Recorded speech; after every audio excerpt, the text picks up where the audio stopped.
Buenos días. Quiero agradecer a la Asociación Salvadoreña de Cardiología y al Colegio Médico por la oportunidad que me dan de dirigirme a ustedes en esta celebración del Día Mundial del Corazón, tratando de traer los datos iniciales de la clínica de insuficiencia cardíaca, que como hablaba la doctora Basagoitia, fue la que se inauguró hace exactamente un año en Cardiolab, que es un laboratorio privado, pero que hacemos énfasis que la atención tanto cardiológica como de la enfermera especializada, a pesar de que es un lugar privado, para los pacientes con falla cardíaca la atención es gratuita.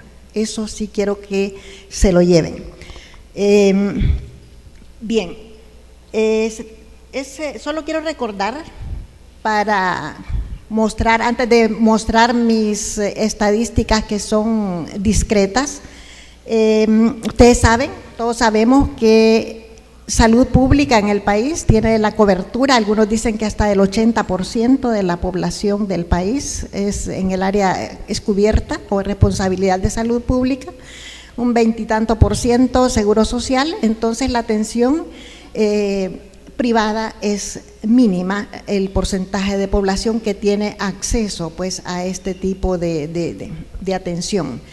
Esto explica las estadísticas. La doctora que abrió la clínica un poco después ya tiene 166 pacientes inscritos y yo en el año que tengo de haber abierto la clínica de Cardiolab tenemos nada más 14 pacientes, pero bien, ese es el inicio, ya empezamos y esperamos que en una década ya tengamos buenos datos. Sin embargo, quiero transmitirles la experiencia que hemos tenido con estos pacientes en la primera clínica de insuficiencia cardíaca.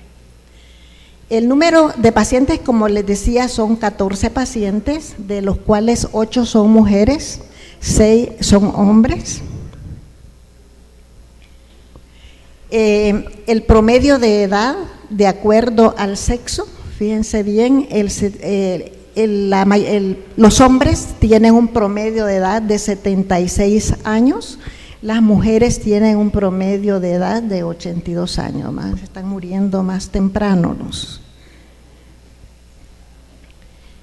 Y la mujer consulta más, quizás.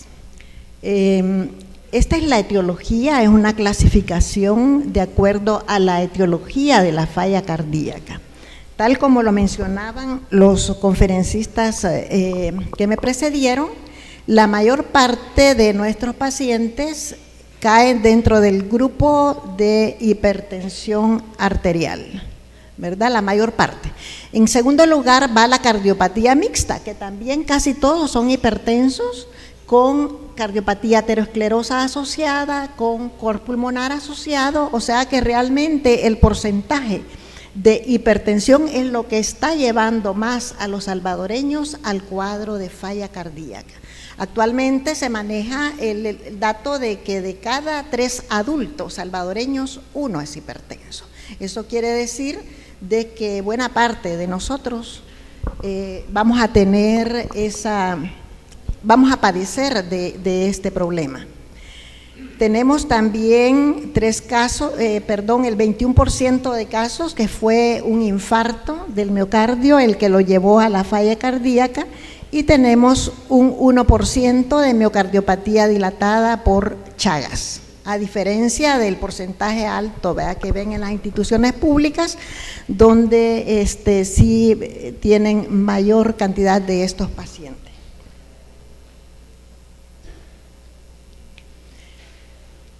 Fíjense bien en estos datos, ya los ponentes han explicado los parámetros más importantes en la actualidad, aparte del cuadro clínico, por supuesto, del diagnóstico de falla cardíaca, que es la fracción de eyección mediante un estudio con ecocardiograma y la medición del ProBNP, que es el péptido natriurético y que es el examen que actualmente pues nos sirve para detectar más tempranamente el daño estructural en el corazón. Entonces vemos que nuestros pacientes el 73% están en este grupo. Pacientes con falla cardíaca con fracción de eyección reducida. Estamos hablando de que tienen una fracción de menos del 40%. El 73% de los pacientes que están en la clínica son con fracción de eyección reducida. Hay un 18% de pacientes en la zona gris, que le llaman también, o limítrofe, que está entre el 40 y el 50%, y tenemos un 9% nada más de pacientes con falla cardíaca, pero con fracción de eyección preservada. Les hicimos el PRO-BNP en distintos momentos, por eso quizás van a ver estas estadísticas. A los pacientes, si se los hubiéramos hecho al inicio del ingreso, al ingreso a la clínica, probablemente todos hubieran estado en este grupo, un PRO-BNP mayor de 9.000.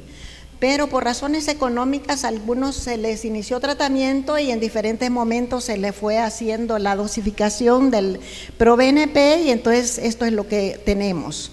Menos de 300, 2 pacientes, de 300 a 3.000, 3, de 3.000 a 9.000, 2, y mayores de 9.000, 3.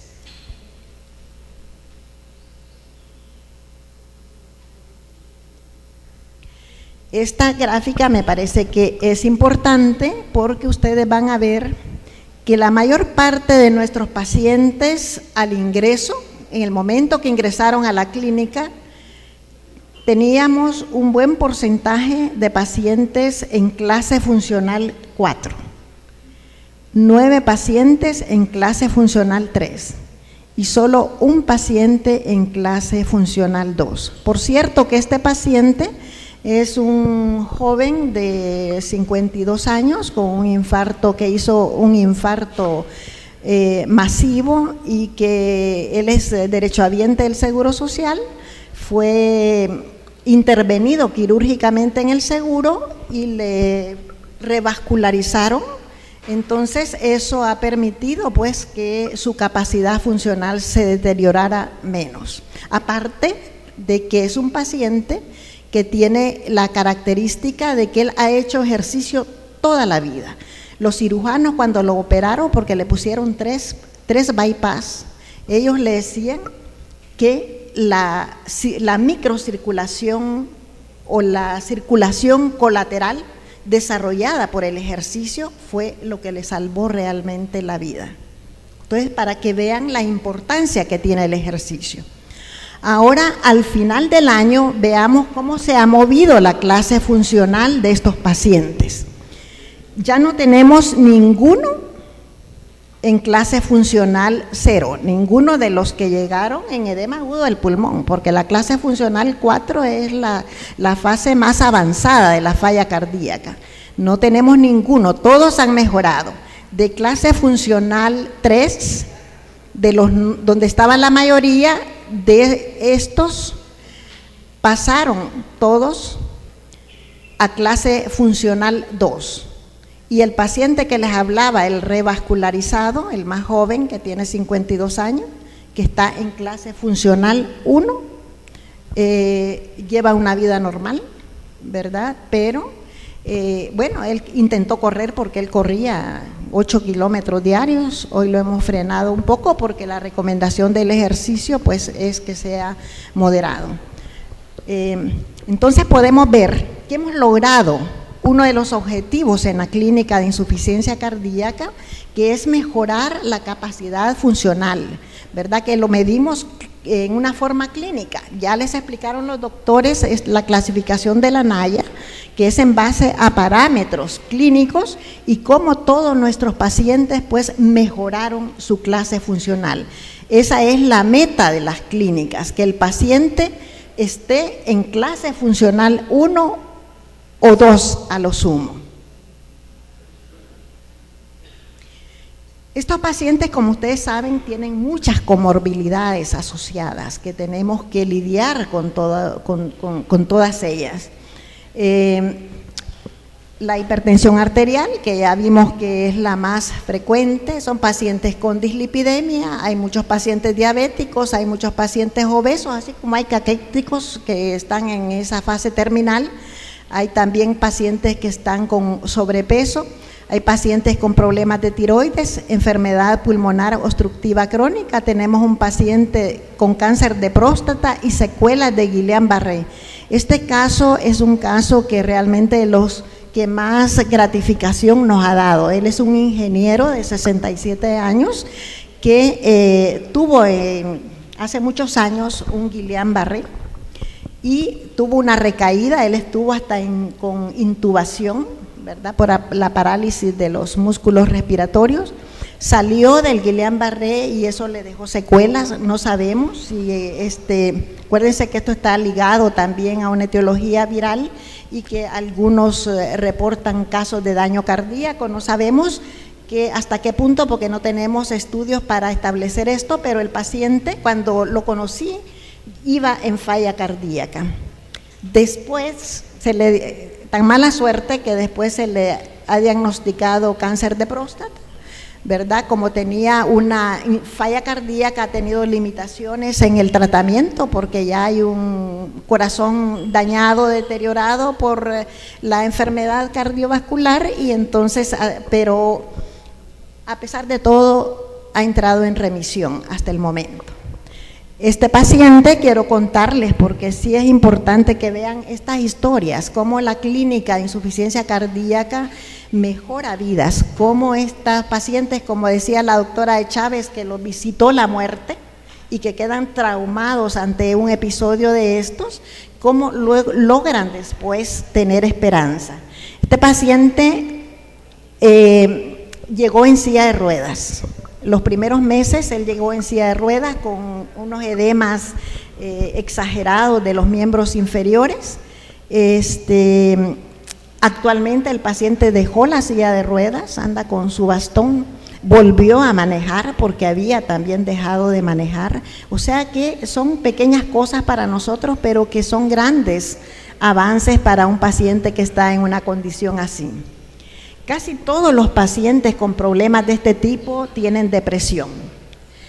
En la clínica privada es difícil que los pacientes puedan tener ese abordaje multidisciplinario que pueden tener en una institución como el Hospital Rosales, que aún con todas las limitantes, pero tienen psiquiatra, psicóloga, fisiatra, nutricionista, endocrinólogos o todas las especialidades que nos puedan ayudar. Entonces, lo que estamos haciendo es hacer reuniones grupales donde invitamos a un psiquiatra, donde invitamos a un rehabilitador cardíaco, donde invitamos a un nutricionista para que aborde en forma grupal pues esta información, porque realmente la base de las clínicas es un programa educativo, que el paciente conozca su enfermedad y sepa qué hacer con sus factores de riesgo. No sé si no se logra ver muy bien, pero este es uno de los casos que también nos ha dado satisfacción. Una paciente de 81 años con una cardiopatía diabética, con una cardiopatía aterosclerosa, con un coágulo, un trombo en la aurícula izquierda, un trombo muy grande que medía más de 3 centímetros. Y que esta paciente pues estaba con el riesgo de sufrir una embolia, si no es que morirse, si se tapaba, se desprendía ese trombo y obstruía la válvula mitral. Entonces esta paciente, con todo y el riesgo, porque es una paciente octogenaria, se decidió anticoagularla y en el eco de control la aurícula izquierda está limpia. Entonces estas son las complicaciones que permite detectar tempranamente ese seguimiento precoz. Ya la doctora les explicaba que por lo menos una vez al mes lo ve el cardiólogo, la enfermera especializada, el seguimiento telefónico, el WhatsApp. Nosotros tenemos en la clínica seguimiento por WhatsApp para estar preguntándoles a los pacientes cómo va su peso diario. Les enseñamos que si de un día para otro aumentan 1 o 2 kilos, eso no es un aumento de peso normal, eso es porque están reteniendo de líquidos, se le avisa al cardiólogo y el cardiólogo le aumenta la dosis de diuréticos. En esta forma estamos previniendo pues descompensaciones en una forma temprana. Tenemos otro paciente que ese sí no traje el electrocardiograma, que en uno de los controles se le encontró una frecuencia cardíaca de 32 latidos por minuto. Al hacerle el electrocardiograma se vio que tenía un bloqueo AV completo. Una paciente que trabaja de empleada doméstica en una casa. Yo no sé cómo esta paciente puede hacer realmente para realizar ese trabajo. Cuando la psiquiatra la interrogó, ella decía que no tenía familia y que la única forma de poder atender su enfermedad era su trabajo, y la patrona pues le pagaba su consulta con el cardiólogo de ella. Entonces a esta paciente se le detectó un bloqueo AV completo, tuvimos el apoyo de la clínica de insuficiencia cardíaca del Rosales, se le instaló un marcapaso la semana pasada, hoy anda con frecuencia de 60 latidos por minuto, esta paciente le va a ir muy bien seguramente ya con su marcapaso instalado. Esto probablemente no se hubiera detectado si ella no hubiera, tempranamente, pues si no hubiera estado con un seguimiento periódico.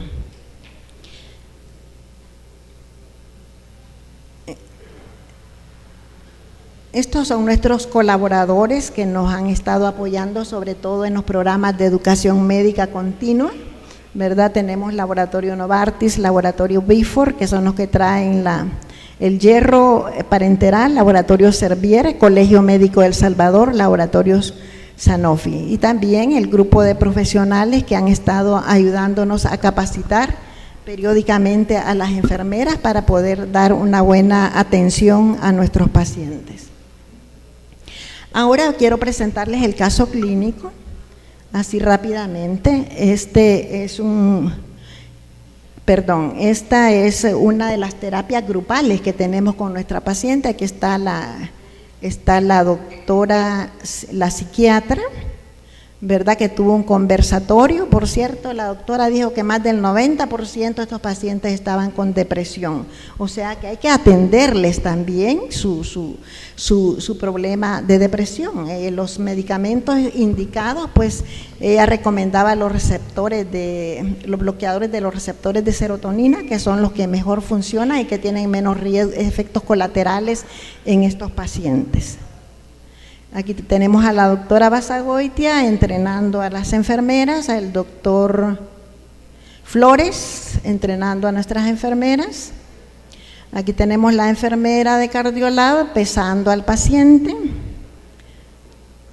Esta es una terapia grupal que tuvimos aquí en el Colegio Médico, en el área de la piscina. El sábado pasado tuvimos casi 70 pacientes y tuvimos la colaboración de un cardiólogo joven experto en rehabilitación cardíaca, que les pudo explicar en una forma sencilla a los pacientes sobre la forma segura de hacer el ejercicio para sacarle el beneficio que el ejercicio puede dar sin tener mayores problemas. Recuérdense que los programas de rehabilitación cardíaca en las instituciones que hay especializadas en los países desarrollados han demostrado un aumento de la sobrevida de más del 25%. Imagínense lo que eso significa, y es gratuito.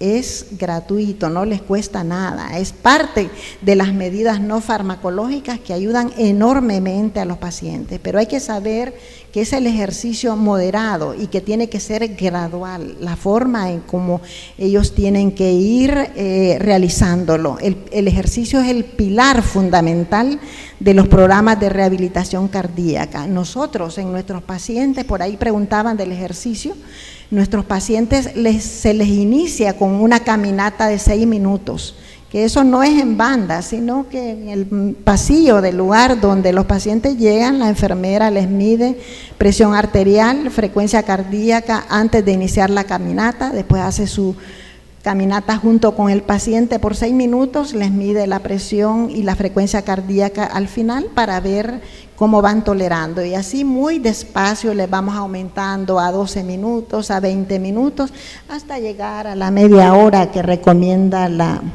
Organización Mundial de la Salud.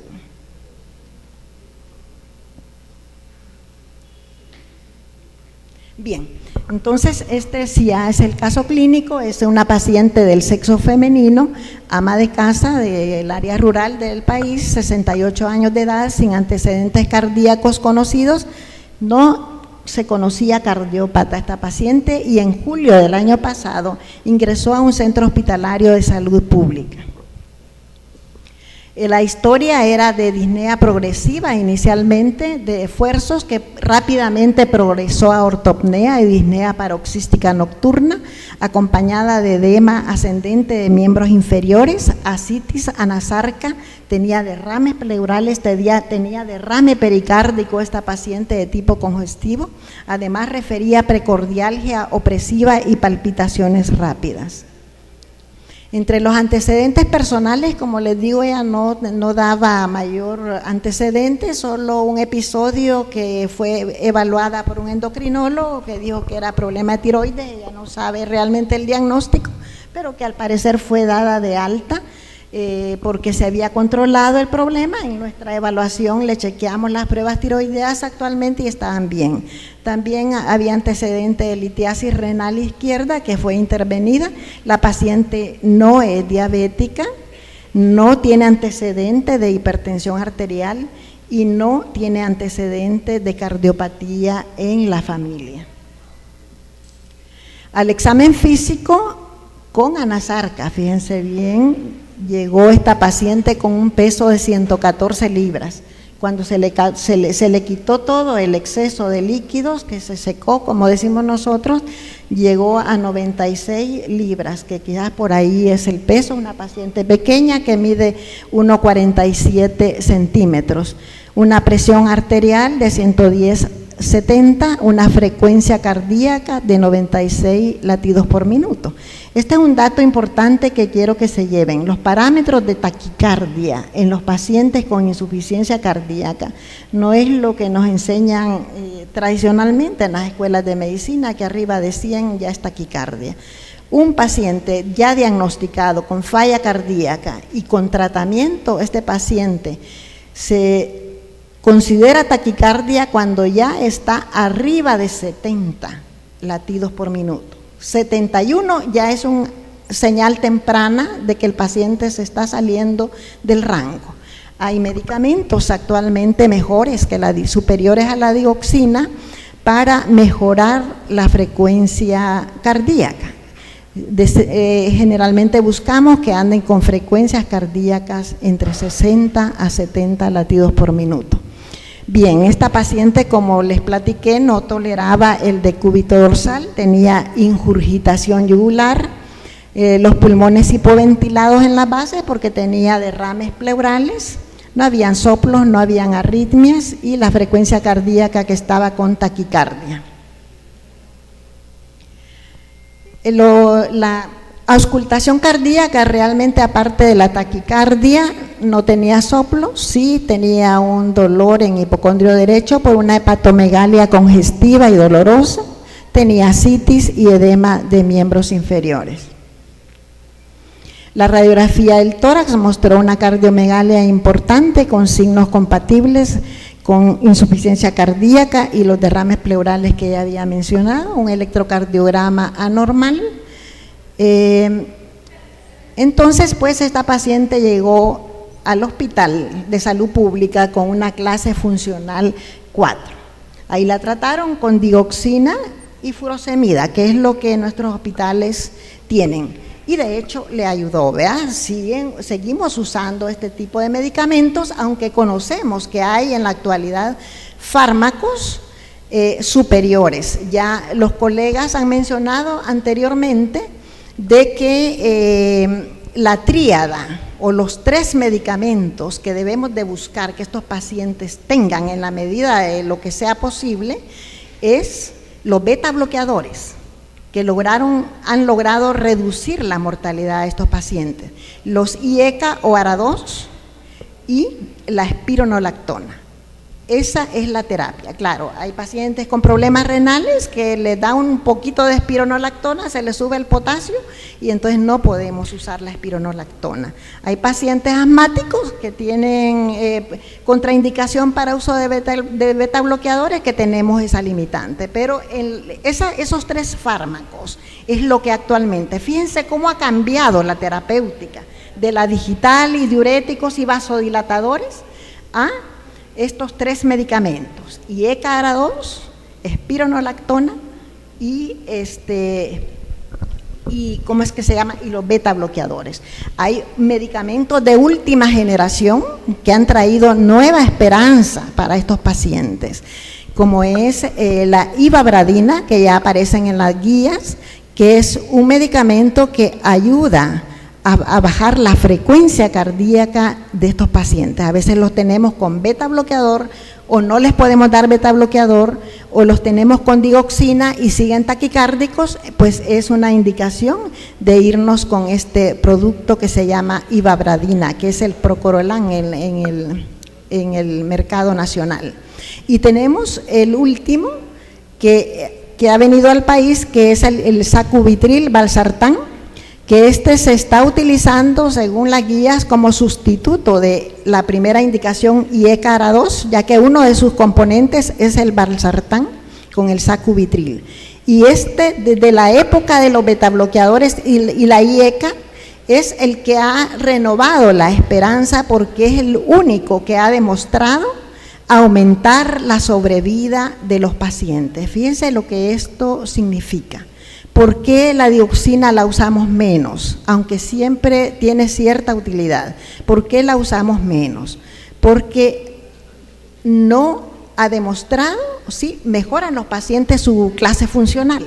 Lo pueden sacar de la crisis, como el caso de la paciente que les estoy presentando, pero no aumenta la sobrevida. Igual los diuréticos.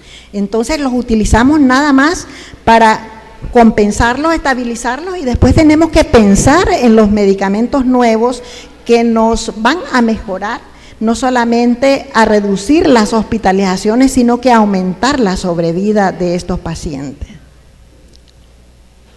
Bien, los análisis de laboratorio de esta paciente: tenía una hemoglobina limítrofe, tenía una glucosa normal, una creatinina de 1.1, que al calcularle la filtración glomerular era 52 mililitros, ya estaba con deterioro, una dislipidemia, el LDL, que está equivocado, es 116, y acuérdense que la meta para el LDL es que esté menos de 70, vean, en los pacientes cardíacos, menos de 70, y para la población general, como nosotros, menos de 100.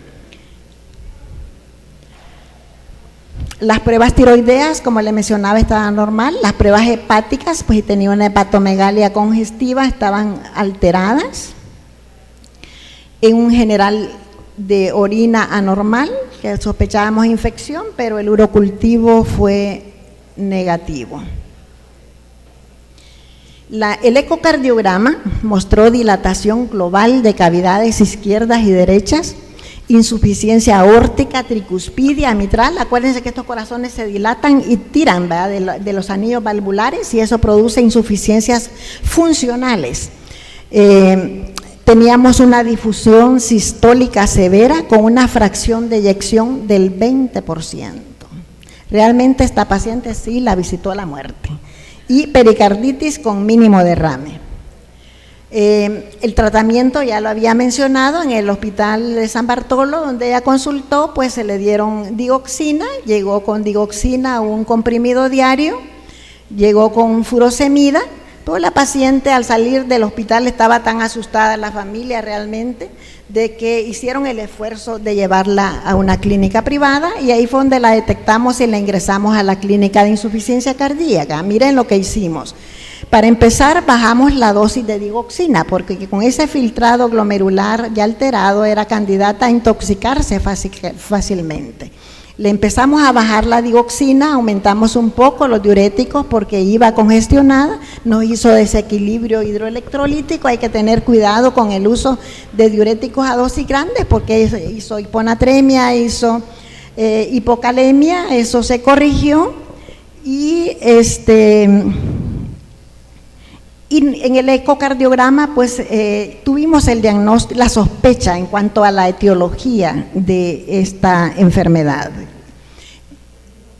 que fue, no lo tengo aquí completo, pero ahí tuvimos la sospecha de que era una miocardiopatía dilatada, probablemente de etiología chagásica, ¿verdad? Se le hizo los anticuerpos para Chagas, fueron positivos, o sea que es una miocardiopatía dilatada de tipo chagásico que la paciente no se había percatado en toda su vida de que tuviera este problema. Estos son los iniciales, ya los habíamos visto. Entonces, repitiendo, esta paciente llegó en clase funcional 4 con fracción de eyección del 20%, una hipertensión pulmonar secundaria a su falla cardíaca y un ProBNP, fíjense ustedes, mayor de 9.000.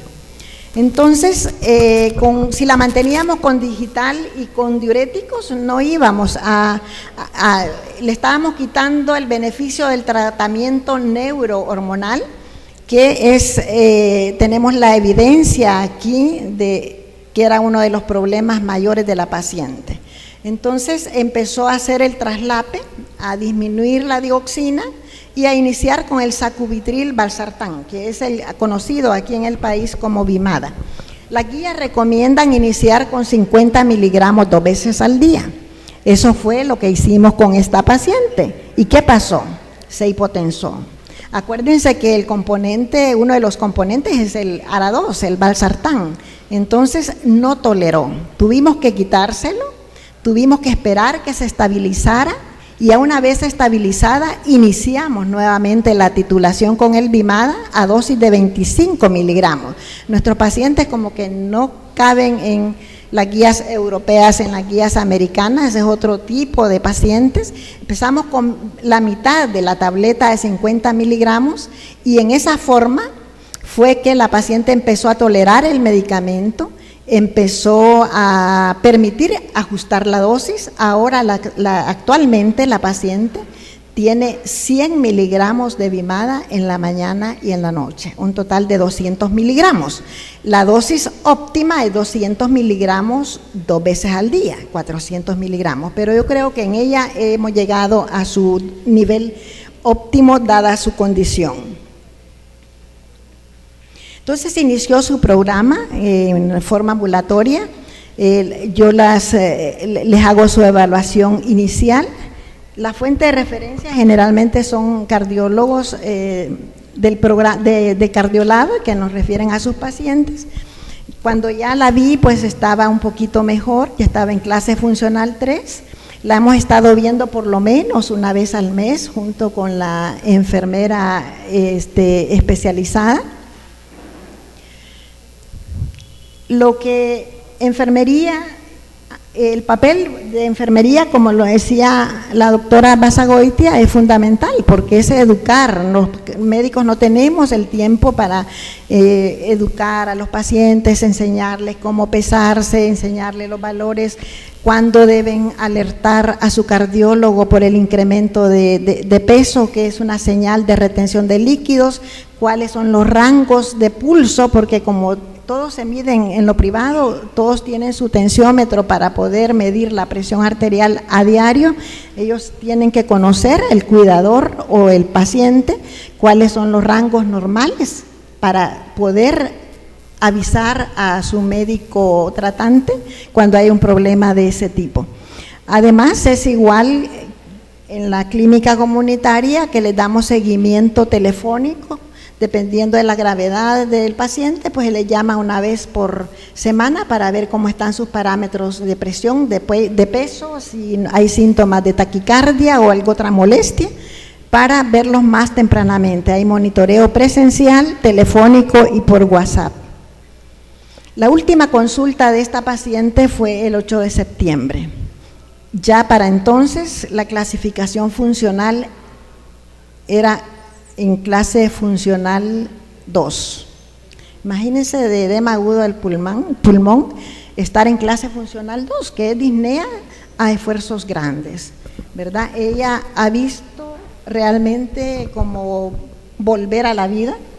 Se le hizo un ecocardiograma, que no tengo aquí el informe, pero sí la fracción de eyección del 20% que tenía esta paciente actualmente está en 42%. Sigue en insuficiencia, la insuficiencia cardíaca ya les dijeron, no se cura, pero estamos en una clase funcional que le permite tener una mejor calidad de vida. Y vean el comportamiento del ProBNP. El inicial tenía mayor de 9.000. Le hicimos un intermedio donde tenía ya 1.799 y el de septiembre que tiene ya 381, casi llegando a valores normales. Esta paciente de que causó un gran, es el corazón de esa familia, una ama de casa que es la que está al cuidado de toda la familia, nunca se había enfermado así en forma importante y de repente tenerla al borde de la muerte, la familia, eso causó un problema, un impacto increíble. Ella pensaba que no vivía, la familia no la dejaban ir a la tienda, ya después por el miedo de que le fuera a dar algo. Quiero contarles que esta paciente tiene planeado para marzo del próximo año un viaje a España, porque se va a ordenar su nieto, que se va a ordenar en España de sacerdote, y él la manda a traer. Entonces, hay impactos realmente, ¿va? Como es el de esa paciente del trombo grande que se le detectó, porque hay un seguimiento encima, y se pudo corregir ese problema. El caso del bloqueo completo, que pudo haber tenido muerte súbita en cualquier momento, se le detectó tempranamente. Y como han visto en todos, no hemos tenido ni una hospitalización de estos pacientes en este año, están todos con mejor clase funcional. La mayor parte de estos pacientes están, por ejemplo, la señora está con beta bloqueadores, ya retiramos la digoxina, está con beta bloqueadores y sacubitril valsartán. Entonces tenemos nuevas herramientas, ¿verdad?, para ayudar a nuestros pacientes y ese es el mensaje que hoy les traemos.